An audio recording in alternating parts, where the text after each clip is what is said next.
Good morning, children. I hope you have seen the previous video, children. Right, and the previous video which states about the Hobbes theory of social contract.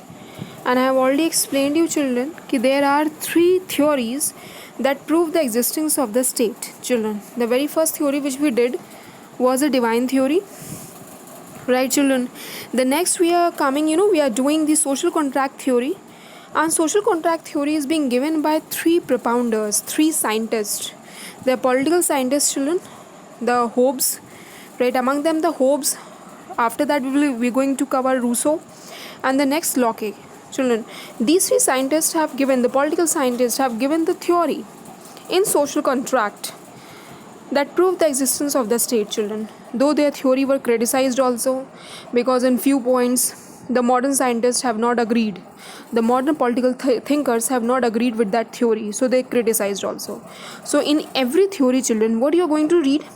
First of all, what is their theory, what was there in their theory, and after that critical evaluation, right, on what points they are being criticized, like those points leads to the negativity in the theory, right, leads to the existence there. It really, these critical evaluation pointed out their existence, right, children. So in the previous video we did the Hobbes theory of social contract. In this video I am going to cover about the critical evaluation, on what points the Hobbes theory was criticized, was not accepted by the modern thinkers, right, children.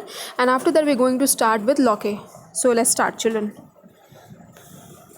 So let's see critical evaluation. Now, on what points the Hobbes, the political thinker, was criticized. Now, very first thing, children, Hobbes' conception of human nature was untrue and one-sided. To explain it only in terms of fear and selfishness was indeed wrong. Had man had been so selfish, fearful, as shown by Hobbes, it would not have been really possible for him to surrender himself to a third person, the sovereign. Hobbes failed to give any place to virtues in his conception of human nature. See, this point was criticized. If you all these things you need to refer to the previous video, children. Like earlier the Hobbes talk about the third party, that is the sovereign, right? But he fails to give any virtues to the human nature, children. He simply believed that humans are fearful, quarrelsome, children, and all these things leads to chaos and confusion. That's why they need to surrender themselves to a third person, or the sovereign, you rather say the supreme power, or the government, children. Next, the explanation of a state of nature as given by Hobbes also appear to be unrealistic and harsh. How could there be a stage of extreme individualism in which each man could act as a warden himself, in which might was right and in which life was barbarian or cruel and full of bloodshed and war? In case this view of a state of nature is accepted, we find it difficult to accept his views that people living in the state of nature agreed to enter into a social contract, children. Next, on the one hand, Hobbes portrayed the state of nature as state of anarchy and chaos, and on the other hand, he talks of natural right of making contract and the natural law of obeying the contract. Both assertions are contradictory. Next, Hobbes' social contract was ill-conceived as a contract between two persons agreeing to surrender their self-governing power to a third person, who become the sovereign. Contract always bind the parties and cannot involve a third party which remain away from contract. How could such a contract be valid? Next, according to Hobbes, the social contract led to the birth of absolute sovereignty of the ruler. Such a conception has an inbuilt thesis in favor of absolutism and despotism. It is indeed a very dangerous concept. His theory leads to, dictatorship, children.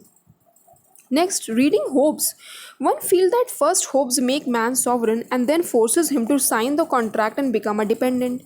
If not slave of the sovereign, he could enjoy only those rights and freedom as were to be granted by the sovereign. The contract of Hobbes appeared to be a charter of slavery for the people, and it is supposed to be based upon the voluntary made contract of the people. Next, if you see, next, children, right, children, next, Hobbes failed to make a distinction between society, state, and government. He wrongly held that these appeared simultaneously when the social contract was made.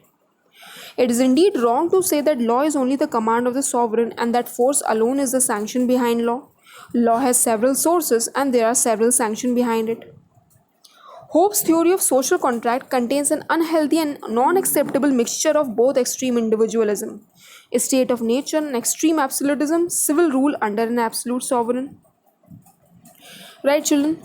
Hobbes was not objective in his attempt. He was supporter of monarchy and the absolute sovereignty of the British monarch. He tailored his theory to justify his support for the British king. He used his skill as a great system builder to project that extreme individualism naturally leads to extreme absolutism and that for security of his person, each individual must accept full subordination to an absolute ruler, children.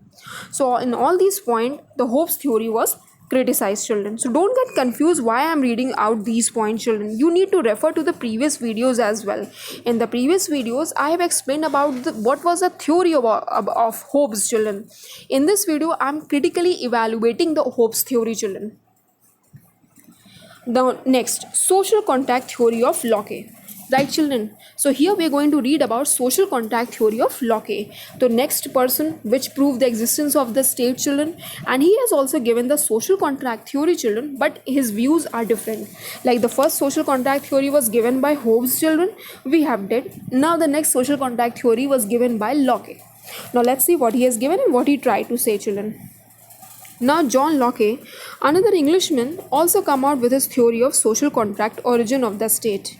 His theory was built in complete contrast to Hobbes. In the 17th century struggle for supremacy between the British king and British parliament, whereas Hobbes was on the side of king, Locke supported the cause of the parliament. Locke favored the concept of sovereignty of the community and the right of the community to change the ruler in case they were found to be violator of natural right and the power vested in them by the community. Right, children? If you see Locke's conception of human nature, children, like Aristotle, Locke believed that man is a social and rational being. He loves peace, order, and harmony. He is bound by the ties of family and society. Selfishness is a part of human individual, but basically he is a social being by nature. Then Locke's view of state of nature. Locke also held the view that originally man used to live in a state of nature. This was, however, not a pre-socialist stage. Society, that set of social relations were there in the state of nature. In fact, social relation came to develop naturally because of the social nature of man. However, this state of nature was pre-political stage in the sense that in it there was no state or government. Life in such a natural state was also peaceful, orderly, and harmonious because of the social and harmony loving nature of man. It was also categorized by a system of natural right. Right, children? Then next, what Locke tried to say? Locke tried to say the need for civil society. According to Locke, life in the state of nature was peaceful and harmonious, and yet there were present several difficulties. That means the need to protect the natural right from the selfishness of some person, the need to meet the need resulting from the growing complexities of social relation, the need for future lawmaking, the need for the enforcement of laws, the need to have a system of settlement of dispute. Next, now, Locke's social contract.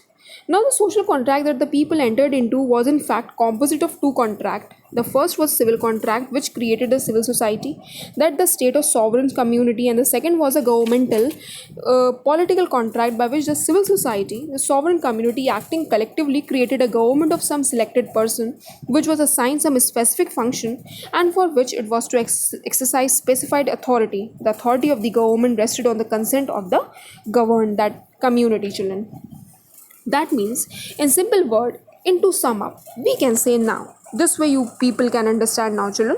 Originally, Locke tried to say originally people used to live in a prehistoric state of nature which was pre-political but not pre-social. The state of nature was categorized by peace and harmony as it had a system of natural laws and natural right. However, it faced several difficulties. The people decided to end this state of nature and to establish a civil society for overcoming the difficulty faced by them in the state of nature. The civil society was established through a social contract and it resulted into the birth of a sovereign community. That state ruler was a party to the contract. The sovereign community then entered into a second contract with a selected number of people, the government, and gave to it limited, defined, and definite authority. The government was to be the agent of the sovereign community. The government rested upon the consent of the community and derived its power from it. Government was responsible before it. The community had the right to change the government or any of its organ at will. whenever it found the government violating or not carrying out the terms of the contract. Locke conceded to the people the right to revolt, that right to withdraw their consent from the government. So, children, don't get confused. This is the theory given by various political thinkers, children. If you see social contract theory, this is the another theory after divine theory. Divine theory has proved the existence of the state, but its basis was the religion. Next was the social contract theory, and in it, three political thinkers, that Hobbes, Rousseau, and Locke, try to explain the existence of the state by making the social contract. Earlier we have done about Hobbes' social contract theory, children. Here Hobbes try to explain the power of the British monarch. He has given much authority to the kings, right, children? But on the contrary, if here I have explained the Locke theory, children, the Locke has explained the same theory, but he has different views, children. He has different views in the sense that he has supported the British Parliament, he has supported the people, children, and if they are not happy, they can change the government. So, if you see, the same theory, the same social contract theory was given by three different political thinkers according to their own convenience, according to their own views, children. And here we are doing with their separate views, children. So, don't get confused. Any problem, you can clear your doubts, children. Till then, thank you.